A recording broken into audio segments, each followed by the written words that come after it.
Have you also thought to yourself, how long would it take to go around the Le Mans 24-hour track with the pit limiter on? Me neither. So in honor of the 24 hours of Le Mans this weekend, I wanted to test it myself. So I opened up Le Mans Ultimate and started a session. I chose to take on this challenge in the Ferrari 499P because it's just a beautiful car. So we're gonna engage the pit limiter, and then just go along.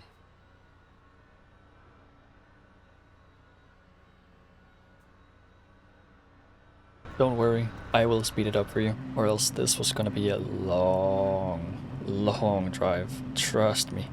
In this first lap I wanted to try and see what the time was if I was just taking the normal racing line.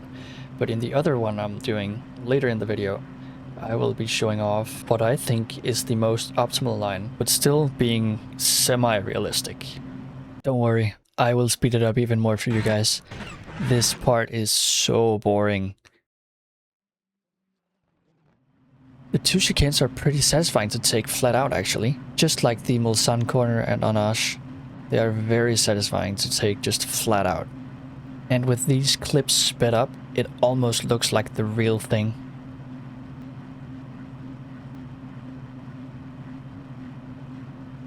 Now we're coming down towards the Mulsanne corner, and we're just gonna take it flat out over the curb and onto the other curb. Just so satisfying.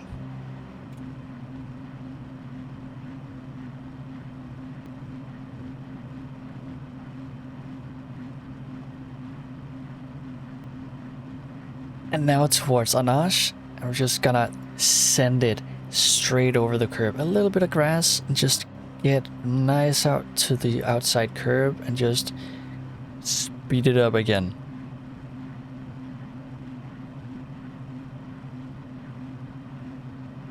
And towards the Porsche curves, we're just gonna take it flat out again, just like all other corners so far. And up towards the start finish line here in a bit. I'm just gonna show you guys the inside of the car to get you guys an idea of how slow this actually feels and looks. I'm just mounting the curves like you would in qualifying in the race. Into the last chicane, here we go. And just right outside to the curb and just go straight on to the finish line. And with a time of 13:36.732. A little bit of footage from the outlap. This is so fun because I actually get to drive the car. Before we go on to the second type of lap around here. This time I will be trying to go what I think is the ideal line for this challenge.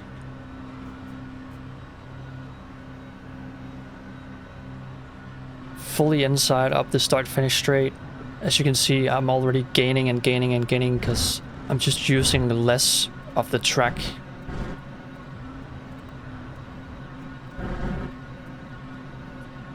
Through the S's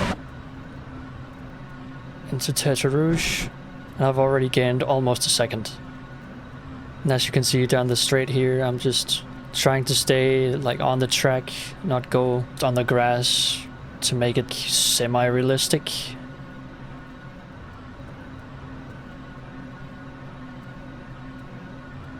Into the chicanes, just cutting everywhere I can, staying within track limits. Going over, gained just under 2/10 through the chicane. On just pure track, less track covered. Into the second chicane, also a 1/10 of a gain, a little more. Less distance equals lap time when your speed is limited to 60. Into Mulsanne corner, I gained 3/10, crazy gains.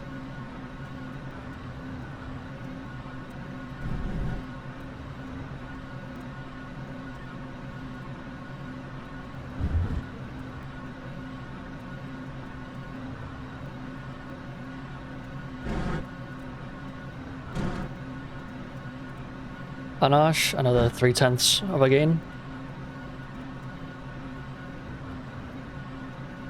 Coming up to the last part of the lap, let's hear what past me was feeling.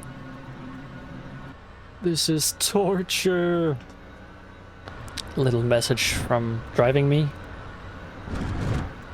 Into the Porsche curves, a little gain, 6/10. And coming up towards the pit lane and the 2 last chicanes, gets the end of the lap. Finally. Come on, come on, come on, come on, come on, come on, come on. Lap Yes! 33.93. Oh, my leg. And with a gain of just under 3 seconds, there's no doubt this strategy is the better one. There are still some time left to gain, but I'm not going to do that in this video. I might even try another track in the future. Let me know in the comments. I do not recommend to do this yourself, because it was really starting to hurt my leg by just keeping it on the accelerator the whole time. But all in all, it takes about 4 times the amount of time to go around than what they do in real life, which was about the time I expected. Even though my leg got sore, I still think this was a pretty good challenge. But let me know if you want another track in the future in the comments.